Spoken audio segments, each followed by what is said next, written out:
marhaban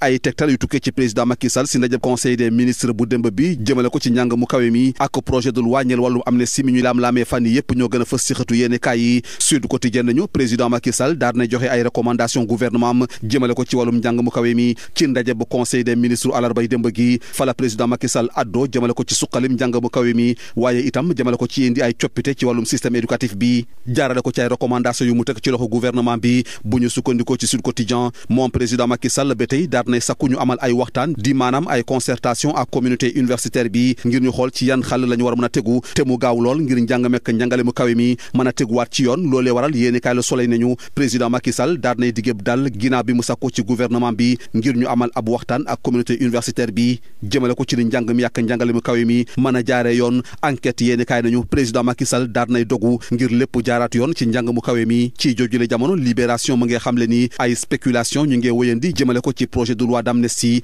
mi ñuy fësal fan yi jëmale ko ci indib dal ci géopolitique gi texte bu nu mel nag suñu naataango yi ñu ngi xamle ni niki démb waxtaane wuñ ko benn yoon ci ndajeb conseil des ministres yi le quotidien ne projet de loi ñeel wàllum amnistie ngir Ousmane Sonko ak yi àndandoom mi ñu waroon a présenté ci ndajeb conseil des ministres démb gi mujjuta antu te leen waralu ko bu ñu sukkandikoo ci suñu naataango yi lu dul ñu jóg taxaw temm ngir lank ci bile initiative loolee waral yéenekaay le quotidien ne Macky Sall daal di xotti tereet bile projet yéenekaay bi nañu ba tey kaddu yu tukkee ci Alioune Tine ak Pierre Goudiaby Atepa ak yeneen pression ñoo daal di jur ay njeexital yu doy waar ci gis-gisu ñenn ñu fa rek président Macky Sall moom njiitu réew mi bés bi le jour mu ngi xamle ni daal nay zappé projet de loi ba jëmale ko coolum amnistie ci conseil des ministres démb gi enquête moom li mu gëm moo di ne projet bu ni mel mu ngi ci tuyau yi ba léegi yéenekaay bi ne ci lu dul yàgg dara mënees nañoo tegaat yeneen i jéego jëmale ko ci fexe benn ñu fayee crise politique yi ginnaaw bu ñu toxalee élection présidentielle yi enquête nañu niki démb secrétariat exécutif bu alliance pour la république APR di parti au président Macky Sall daal di nañ fay valider idée wu bii le loi d'amnistie loolee waral yéenekaay Les Échos nañu amnistie gaa ngi dox ba léegi li koy firndeel bu ñu sukkandikoo ci suñu naatango yi moo di ne niki démb ci ndaje ba secrétariat exécutif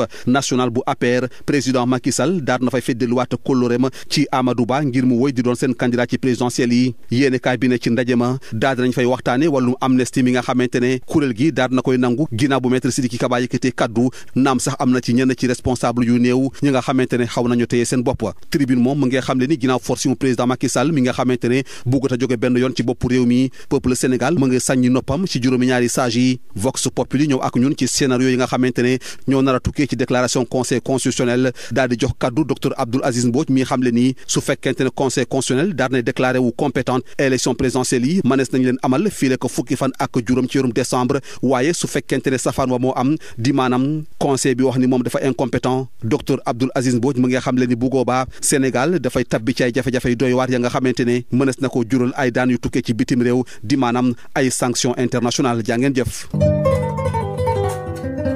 Les annonces du chef de l'État en Conseil des ministres sur le secteur de l'enseignement supérieur et les spéculations sur un projet de loi d'amnistie visant à apaiser le champ politique sont entre autres sujets traités par les quotidiens parus ce jeudi. S'agissant de l'enseignement supérieur, Sud Quotidien met en exergue les recommandations de Macky Sall à son gouvernement. Le président de la République a présidé hier mercredi la réunion du Conseil des ministres revenant sur les développements de l'enseignement supérieur et la transformation du système éducatif. Il a formulé un certain nombre de recommandations à son gouvernement, renseigne le journal. Il, c'est-à-dire le président Macky Sall, a ainsi demandé la tenue d'une concertation avec la communauté universitaire afin de trouver les voies et moyens rapides d'assurer le déroulement normal des enseignements et le déploiement adéquat des œuvres sociales, écrit le journal. Selon Le Soleil, le président promeut un climat serein en demandant au gouvernement de tenir une concertation revue avec la communauté universitaire pour assurer le déroulement normal des enseignements et déploiement des œuvres sociales. Macky Sall acte le retour à une situation normale dans le supérieur, note enquête, alors que les spéculations vont bon train sur un projet de loi d'amnistie visant à apaiser le climat politique.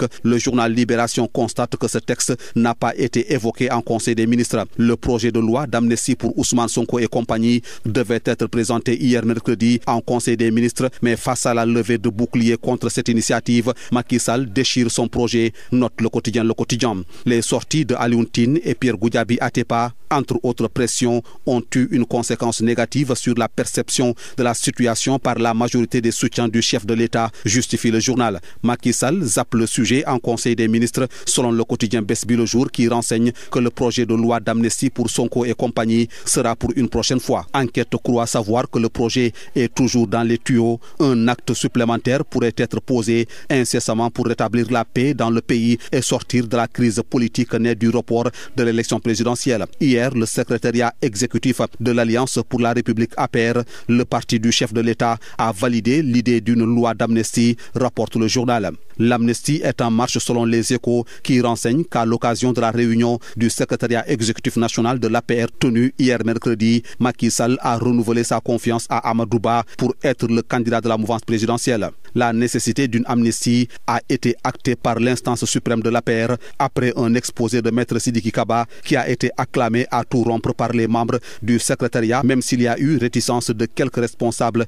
écrit le journal. Après le forcing du président sortant qui ne veut pas partir, Tribune nous apprend en une que le peuple est à l'écoute des 7 sages. Vox Populi revient sur les scénarios possibles en cas de déclaration de compétence ou d'incompétence du Conseil constitutionnel. D'après Dr Abdoul Aziz Mbodj, interrogé par le journal, l'élection présidentielle peut se tenir avant le 15 décembre si le Conseil constitutionnel déclare sa compétence. Et si le Conseil constitutionnel se déclare incompétent, Dr Abdoul Aziz Mbodj affirme que le Sénégal serait dans une impasse et pourrait subir des sanctions internationales. Bonne et agréable lecture à toutes et à tous.